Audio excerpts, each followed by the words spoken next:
Hello everyone, welcome to a special video by Deviant.fun, because today we're going to do a haul through the latest titles that I've been getting here in the store. And I'm starting with box 1 because today and yesterday we got 2 other boxes, so we're getting behind on showing. I've shared some of this stuff with still pictures, but I wanted to show you instead some leaf-throughs. So let's start right with Stepan Sejic. I'm not sure how it's pronounced, and it's Sunstone series, volume 1. It's an erotic book that has a curious story for me, because I tried to buy, when I still believed I could buy books at Amazon and get them in shape at home. Now I've lost all hope. I'm tired of returning books. There was a hardcover for this, the first hardcover, and when I added it to the basket and proceeded with the checkout, I found out that the price was overpriced. It was too overpriced, and I couldn't understand why. And then I think I know the reason. I never got any answer from Amazon, but books only have reduced tax, at least in Portugal, if they don't contain sexual or not violence, but at least sexual content.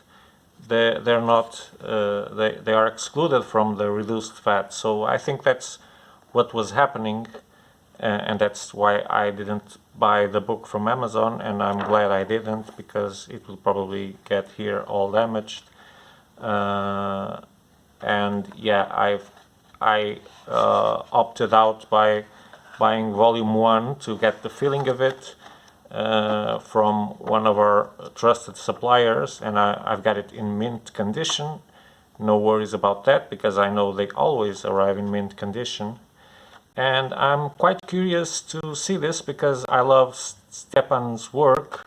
I love this work in Arlene, and the artwork is very similar, so there's nothing for me to dislike. On the contrary, and it will be a different matter. I haven't read much of erotic comics, so I'm very excited for this one. Next, let's see what I've got here. Okay, it's a set of 4 books, an anthology of horror that has been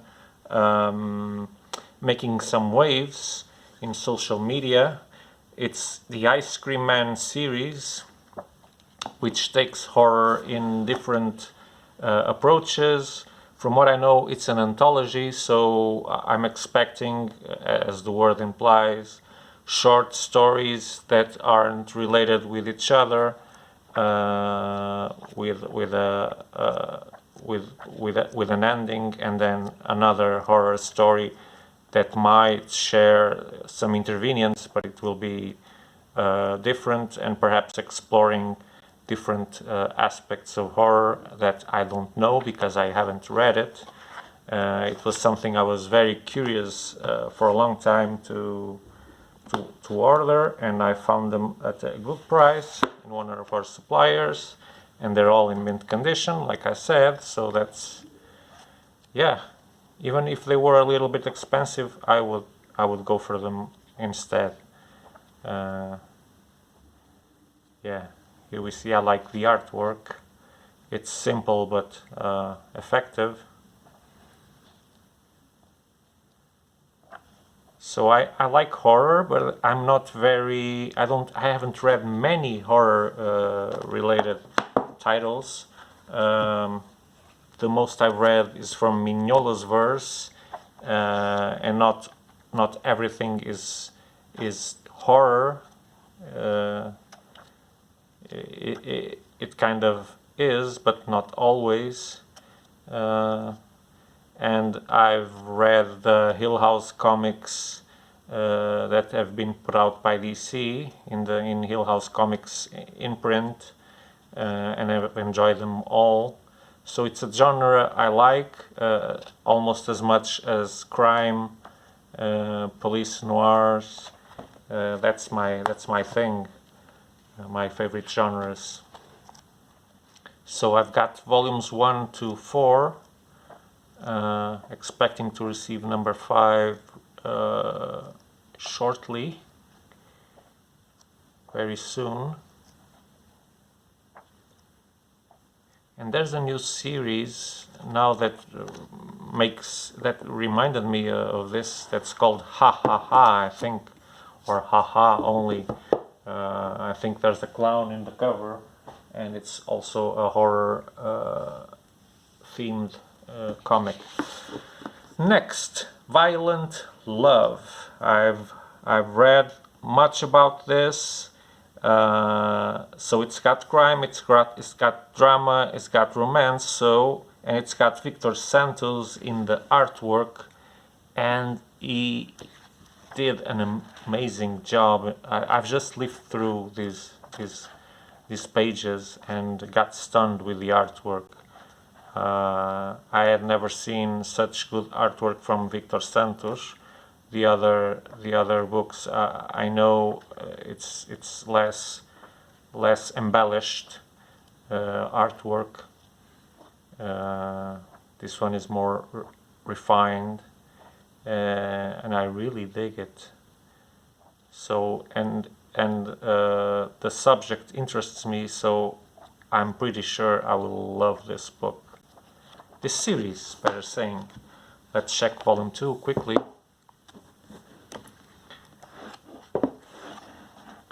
Look at this.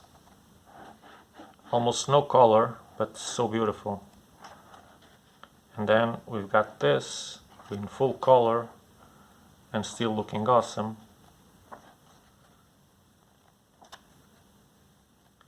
He's got a very particular way of depicting faces. I'm not gonna say that I super enjoy it, but I get the feeling that it matches the style of the artwork. It doesn't strike as odd. The faces are odd, but it goes along with the rest of the depictions of the bodies. It's in style, let's say. Yeah. Another one I'm keen on reading. Then, staying with, well, this is more, we could call it crime, but it's more around robberies. This is about a guy, a thief of thieves, like a Robin Hood, as the title implies. So let me just read the summary here. Conrad Paulson lives a secret double life as master thief Redmond. There's nothing he can't steal, nothing he can't have, except for the life he left behind. Now with a grown son he hardly knows, and an ex-wife he never stopped loving, Conrad must try to piece together what's left of his life before the FBI finally catches up to him. But it appears they are the least of his worries. So we've got personal drama here. He is divided between two personas. So he has to act like he's the father of the year and the husband of the month, but he's a master thief. We've seen this formula applied many times, but that doesn't mean a thing. As long as it's well applied, it will work. The past has shown that it works. And we've got him also trying to escape the FBI from the summary, and of course the panic of being caught and the family really knowing what he is, and his son discovering that his father is a criminal, so that must pay a heavy toll on his conscience. So it should be tense. There's lots of things to explore here. It will not just be heists and seeing how he pulls up the heists. It will be much more than that. So I think this has the ingredients for a very good comic. At least that's what I'm expecting. The artwork for me is middle graded. I like it, don't love it. It's enough for me to enjoy the comic. It won't deter the experience, not at all. But it's not something that I look at and say, wow, this is awesome. But yeah, on my to-do list also. Next, this one I've already presented it in Deviant.fun's Facebook and Instagram page. This is Star Wars Epic Collection from the original Marvel years, so Star Wars Legends. This is volume 1, and it says that these stories take place between episode 4 and 5. So it's the classic original Star Wars comic book series, begins with an action-packed adaptation of A New Hope, then continues the story of Luke Skywalker and his rebel friends as they fight on against the Empire in the dark shadow of Darth Vader. New planets and new perils await, like the Cloud Rivers, the Behemoth, and the space pirate Crimson Jack. Han and Chewie need 6 allies to make 8 against the world, and one of them will be cult hero Yaxon. Luke and the droids end up trapped on the Doom world, and the big game will pit Rebel against Rebel. Plus, rare Star Wars tales from deep in the Marvel archives. So this collects Star Wars 1 to 33 and material from Pizzazz 1 to 16 and Star Wars Weekly UK. So some of this or everything, I'm not quite sure, was from newspaper strips and magazine strips. This is really the beginning of the Star Wars in comics. So it's quite a treasury edition. For a Star Wars fan, this is a must-have, I would say, to watch the first adventures of our beloved heroes. Yeah, of course the artwork looks a bit outdated, but it's pleasant. Yeah, it's standard to its times. I like it. I'm not sure if I'm going to like the storytelling, because the narrative has really evolved a lot. The drawing has evolved for sure, but not always to the better. But narrative techniques have certainly evolved to produce better stories than before. I think that's unquestionable. So next, what do I have here? I have War Stories Volume 3, and why Volume 3? Because we have none of War Stories in the store. Well, because even though it's Garth Ennis and it's almost a seal of quality, at least it will be medium good. It's the minimum. I love war stories too, and I'm not talking about the series, I'm talking about war comics, to be more clear. So I'm bound to love this, but I wanted just to get a sense of it first, and this was on sale, so yeah, I took a chance, but I didn't even wait to read this one before I ordered the other ones. I just took a look and saw the artwork just to make sure it wasn't too outdated, and it isn't. The art is awesome. And in the meanwhile, I've read some other titles from Garth Ennis related to war, very similar to these, like Johnny Red and Out of the Blue. So I think I kind of anticipate what I'll get from this book, or from this series, better saying. So it's almost a sure bet. And it's starting to get hard to get these books, so I better get them before there's no chance to get them at all. They're still possible to get at affordable prices, Not all of them in the big retailers, but in our supplier we can get them all still, but not all at the same price, of course. The most rare ones are more expensive. Yeah, War comics, yeah, this one I'll pick up for sure.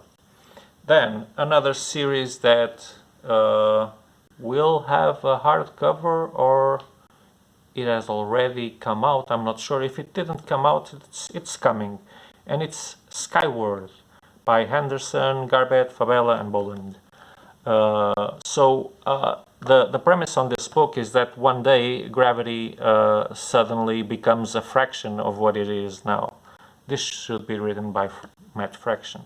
20 years later, humanity has adapted to its new low-gravity reality, and to Willa Fowler, who was just born before G-Day, it's pretty awesome. Who wouldn't want to be able to soar through the air?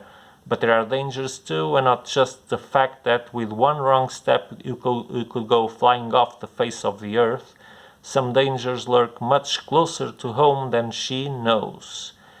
So the writer Joe Henderson is the showrunner of Netflix Lucifer, and the artist Lee Garbett also in the comics Lucifer and Loki, Agent of Asgard, which is coming out just before the series or the movie comes out. So there will be a special edition for Loki, Agent of Asgard.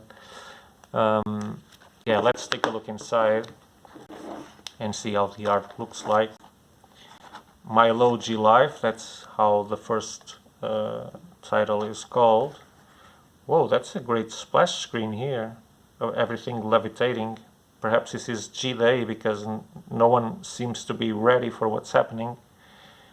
It should start with G-Day. Okay, here we see our protagonist flying through the top roofs like Spider-Man, and with a big smile on her face, because she probably was born in the world as it is now, so for her it's normal, and it's a great thing, like it said in the summary. Well, the art, we can see that the backgrounds are sometimes very simplistic, just a color and some shades, but in the overall it looks okay. So it's not something that we see that, oh, the artist spent so much time in each panel. No, it doesn't look like that. That's not the impression it gives, but it looks good enough for a pleasant experience. So volume 1, also to get a taste of it, maybe order the art cover if we like it that much, enough, if you like it enough. Then another, well, I wouldn't say it's rare, it's slightly uncommon, Thor World Engine. At least we're going to sell it at a very interesting price. So this is Thor Epic Collection Volume 23. So it ranges from 1995 to 1996. We've got Warren Ellis, or Ellis. Here I usually say Ellis, but perhaps it's Ellis. And super artist Mike Deodato Jr. Unite to change everything for a thunder god forsaken by his father and left mortal in Manhattan. Death is coming for Thor, and Ragnarok may not be far behind. But can he find solace and renewed vigor in the arms of the Enchantress? And together can they save the World Tree, Yggdrasil? Then William Messner Loebs takes over with Deodato, leaving Warren Ellis behind, in bringing a next chapter of Asgard's saga to a close. Thor joins Captain America and his Avengers comrades in battle with the Zodiac before facing the climatic Twilight of the Gods alongside his Hammer brother Red Norval. Prepare to bid farewell to a legend. So this includes Thor from 491 to 502, Captain America 449, Iron Man 326, Avengers 396, and Thor the Legend. Let's take a look. So 95, 96, we kind of know what to expect from the artwork here. Yeah, lots of flamboyant, yeah, much detail in the hairs and in the cloths. Big perspectives. Yeah, that's the 90s. We've got some play around with the panels format, going away from like this, for example, going away from the traditional grids. That's what we would expect from the 90s, and that's what we see here. So Thor has befallen from his father's grace, and is in our world, exiled in our world. And of course he wants to gain his father's respect again, but there's trouble on the way, and that's it. You'll see Thor battling for his life, getting allies, meeting new people, the Avengers namely. And it's got a lot of extras here talking about the various characters, and then a timeline of Thor comics. I've never seen that in a book. It's the first time I see this. And then the family tree. Well, that's interesting for Thor fans. Just find it weird that it appears on a volume number 23. That's something to put in volume 1. But yeah, maybe volume 1 also has it. I don't know. Next. Well, we're trying to complete Scalp Collection. This is book 3, so we're missing 1. We've got 1, 2. This is 3, and if I'm not mistaken, there are 4. This is by Jason Aaron, and it's not a new comic, in case you haven't heard of it, but it's very well renowned. It was something that brought Jason Aaron to attention of the comics world. And the artwork is by Guerra, R.M. Guerra, which has also made a name for himself in comics. Let me see what it says here in the summary. This is volume 3, so it shouldn't talk about... I better not read it because I might spoil someone who's reading this. Let's just look inside. This is the traditional paper, old paper. They haven't changed it. As I usually say, I think they do it for the sake of maintaining the original colors, the original experience as the author intended. And I find it a very valid reason for that.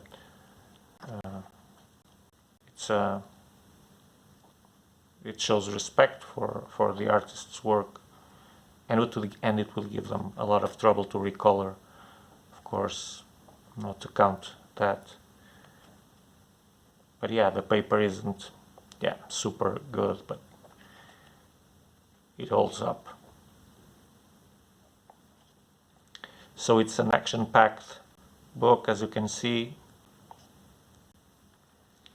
I've been meaning to read this series for so long, and it's been sitting on the shelves, and every time I look at it, I just go, oh, I have to find time to start reading this, but there's so much thing to do that I can't read more than 1 book per day. It's very difficult for me to do more than that. So next in line, We Stand on Guard by Brian K. Vaughan. This is, and Matt Hollingsworth on the colors. You already know I love this guy. And phonographics in the design, and also I think the lettering. This is a controversial book because it talks about an elite force, a rebel force, let's call it, a Canadian rebel force that after a big war that probably involved the United States and Canada, or even the rest of the world, I'm not sure. The thing is that Canada is put to a wreck, from what I could understand, and these freedom fighters, these rebels, are aiming to survive and to reconquest what they can from their motherland, but they have against them the American forces, who have incredible war machines, super firepower, and they don't have it. So they'll have to be creative, they'll have to be inventive, they'll have to be courageous, and they'll have to stick together if they want to beat this. So the artwork is very pastry, or better saying, the colors are very pastry. I'll let you know if it works with the theme of the book or not. It looks too candid for what the book is aiming to be, but it might work, or it might be a little odd. I don't know. I'll have to read it and see. Of course, I'm curious because it's Brian K. Vaughan, and I really like the way Brian K. Vaughan writes stories. So yeah, I'm sold to this one. The next one is also by a writer that I appreciate a lot, and that has been doing a very good job with the Sandman universe line of DC. Is picked up John Constantine, for example. Hellblazer is picked up Sandman in that title that I can't remember now. God, I can't remember, but it's in the realms of the Sandman. Can't remember, won't remember. This is volume 2, and it's by Simon Spurrier, like I said. So I really dig Simon Spurrier's way of writing. He's got some poetic vein. I'm not sure, I've never digged information about him if he has written a novel, but it looks like an artist that could very well write a novel, or if he doesn't, he reads a lot of them because it shows on his books and the way his dialogues are done. And look at this artwork, I really love it.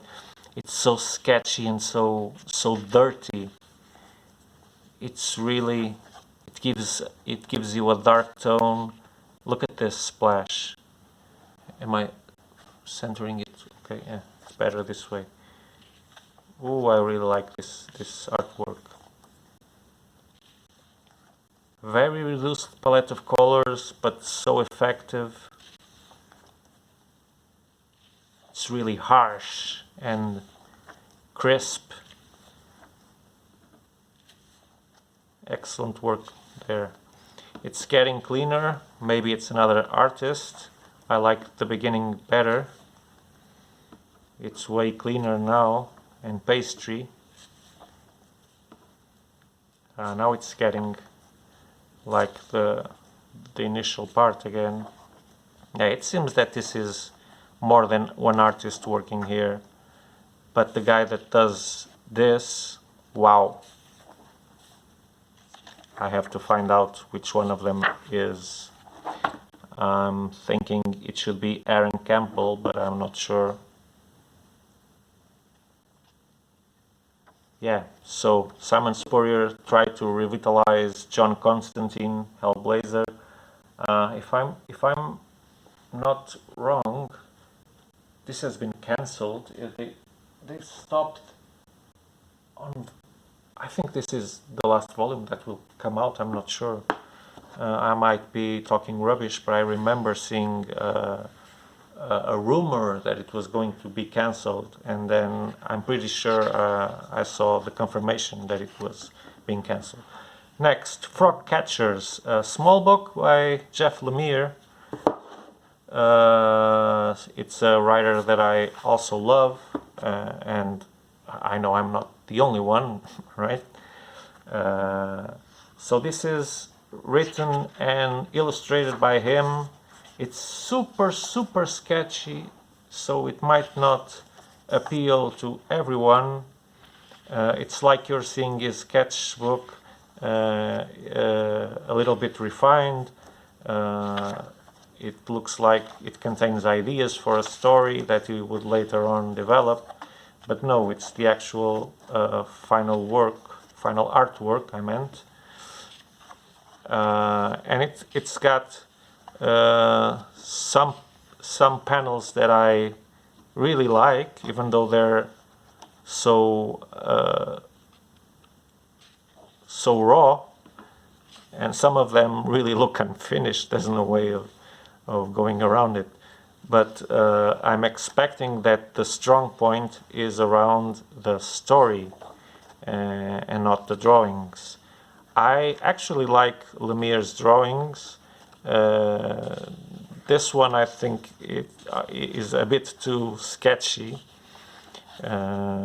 It's a bit, yeah, it's a bit too much sketchy. I prefer it to be more like this, which is what I'm more used to see in a Jeff Lemire drawn comic. It all gets much more interesting. There's a panel here of the dying father. Look, this one I like a lot. And it's just some shades of yellow. Very minimalistic, but it works. He knows how to do it to work. So let me see what it says here. A man wakes up alone in a strange room with no recollection of who he is or how he got there. The padlocked doors and barren lobby reinforce the strangeness of this place. This is, as he reads from an old-fashioned keychain beside his bed, the Edgewater Hotel. Even worse, something ominous seems to be lurking in one of the rooms. But when he meets a young companion, the only other soul in this vast enveloping emptiness, his new friend begs him not to unlock the door. There must be something behind it, but what? So it's a haunted hotel. We've got two characters, a male adult and a younger boy that seems to know a bit more than he does about the hotel, and gives him a fair warning. Be aware, don't open that door. I know you want to get out, but hold on to your horses. Next and finally for this box, and it will be the whole video, because I'm not going to show everything in one video, otherwise it will be too much. So I've got the Punisher Max comics by Garth again, yeah. If you talk Punisher, you talk Garth. So this is the complete collection, volume 3 and volume 1. Volume 2 is hard to find. Maybe I'll get it, but I'm not quite sure if we'll ever have it in the shop, because it's really elusive. Really elusive. Very hard to find, at least at affordable prices. So we've got Punisher and we've got War. We've got Warren Ellis, so we've got War uniforms, man in uniforms. That's what he knows how to do well. Look at this artwork also, by the way. Robertson, La Rosa, I thought it was La Roca, and Fernandez. Fernandez must be the letterer. Look at this panel, great. Hell, fire everywhere. Great use of color here to depict the heat of the fire.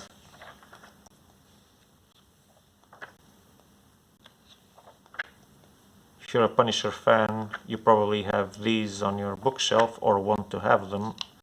I don't know. Hope you have them, because it's hard to get them now. You can get these too, but we can't promise you to get the second one. So you'll probably end up having to read it digitally. if you really want to read the entire series. Oh, look, Steven Seagal.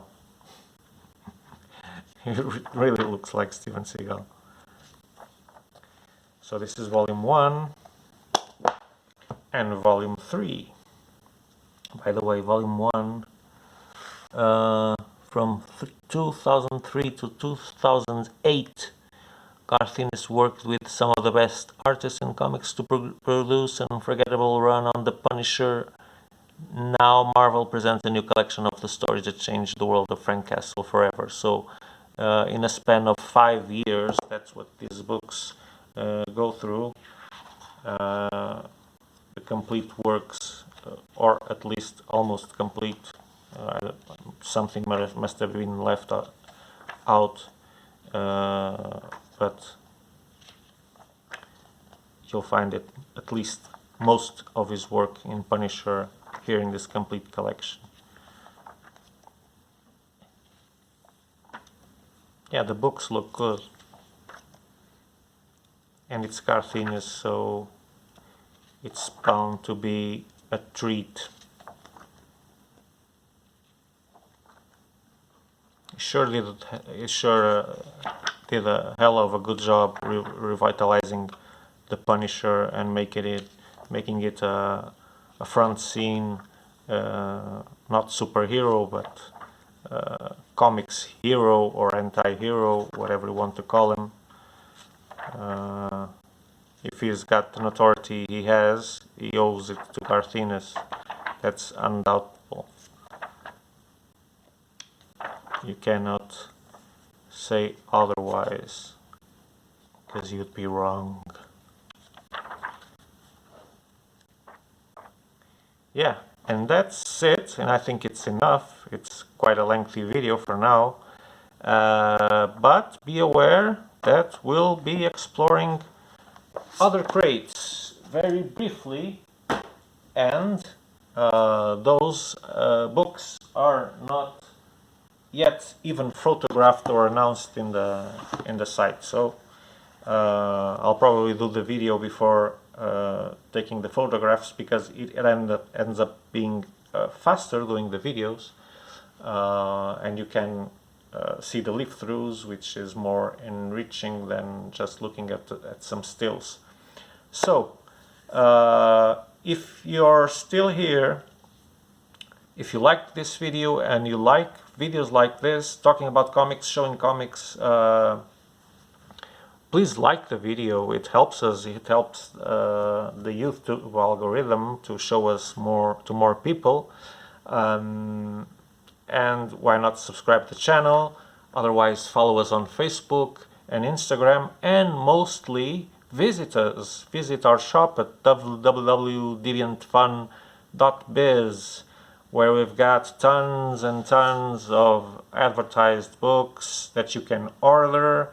Some are in stock, most of it are not, but they can be ordered because we have thousands of entries there. And if you're looking for rarities and you're not getting lucky, let us give it a shot. It won't cost you anything. We won't be mad at you if you don't buy the books if we find them. We like doing it. It's part of our service. We don't see ourselves as a shop. We see ourselves as a set of services. We want to with these videos and reviews and etc. to spread the love for comics throughout the world. Of course, we also want to sell the books, and we want to help you get your collections finished, get your rare editions. Sometimes and I'm really being honest about it, sometimes we sell books and we're not really doing business. We're doing a service, because we're not getting much from that.